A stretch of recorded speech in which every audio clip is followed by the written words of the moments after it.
Hey, welcome back to the channel. So I know I said I wasn't going to do any more gear videos, and that's pretty much true.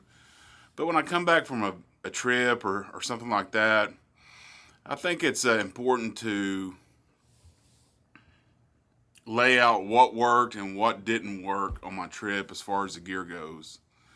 I think it's not only useful for the viewer, but it's also useful for me so I can go back and look at those videos later on and kind of determine what gear I need to take going forward.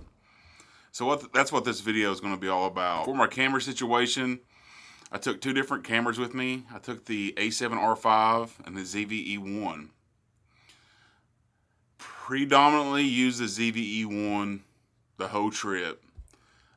Most of the video, most of the photos, I use the ZVE1. It's just so little and so light. You can just slip it right into your bag, pull it out. It's unassuming when you pull it out. It's not like you're pulling out this Mondo camera, and I do like that about it. Some other features of the camera I love about it as well. The clear image zoom and things like that all make the camera just really easy to use and a really a good camera for travel. I also use the A7R5, and I didn't use it just a whole lot. Just a few mornings before everybody woke up, I kind of walked around our resort a little bit, took some photos and took some videos with the A7R5. It's a great camera, but in the end, I just didn't want to take it with me everywhere. So I just kind of use it in those, specific scenarios just around the resort. The 61 megapixels is awesome to have. Being able to crop so heavily into your photos, when you don't have as much reach on your lenses, be able to get way out there and crop in and get useful photos out of a image that, otherwise you wouldn't be able to use. So I enjoy the A7R5. It's a great camera. I just didn't use it as much because of its size. Two lenses that I use the Tamron 20-40 on the ZVE1, and on the A7R5 I use the Tamron 28-200. So let's talk about the Tamron 20-40 first. Overall, it's a great lens, but as soon as I got back from my vacation, I sent it back and returned it, and because I wanted to try out the 20-70 from Sony. What I found on the Tamron 20-40 is, those second-party lenses or third-party lenses, they just don't work very good with the stabilization. They work okay for the most part, but I just got a lot of shaky footage. I just didn't feel like it was, necessary. And I've seen Sony lenses do better in those situations. Also with that lens, I never did anything wider.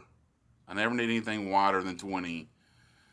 But I always was searching for more than 40, So, and I hardly ever used below a f4. So I went ahead and sent the 20-40 back. I want to try out the 20-70 Sony. I'll eventually, keep one of those two lenses. But overall, a great lens. I mean, I was super happy with some of the photos I got out of it. I was happy with the videos I got out of it, minus the shaky footage. I used it in the aquarium that we went to, and some of the footage I got out of there, I was quite surprised with how it turned out. Even, it was like super low light in some areas.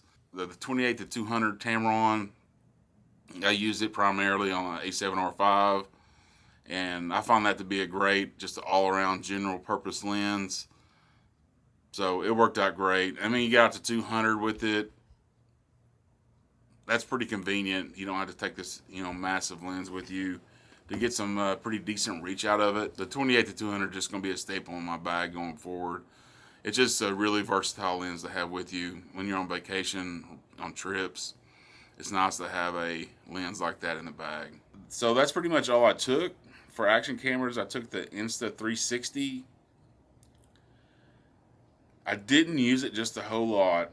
And looking back, I wish I'd have used it much more than I did. I really need to start trying to incorporate more of the 360 camera into what I do, when I'm out shooting and stuff. It's so handy and so awesome to have, but then sometimes I just don't even think about it. I just continue to film with whatever camera I'm using. it would really be cool to get some of those 360 shots, and it just sometimes doesn't cross my mind until much later, much later after the event.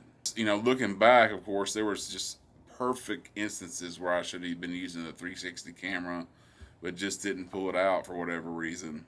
So that's pretty much it on the gear that I actually used. I took a portrait lens that I didn't use. I took a flash that I didn't use just in case, somebody wanted a nice portrait. I took my Instax printer, didn't use it.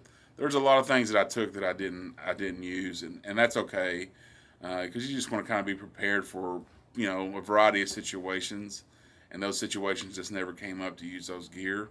I use this Wondered sling bag, the 6 liter. It worked okay. I'll be doing a more full in-depth review about that bag later on. So I hope this video was helpful to you. Maybe you can use some of this gear when you travel going forward.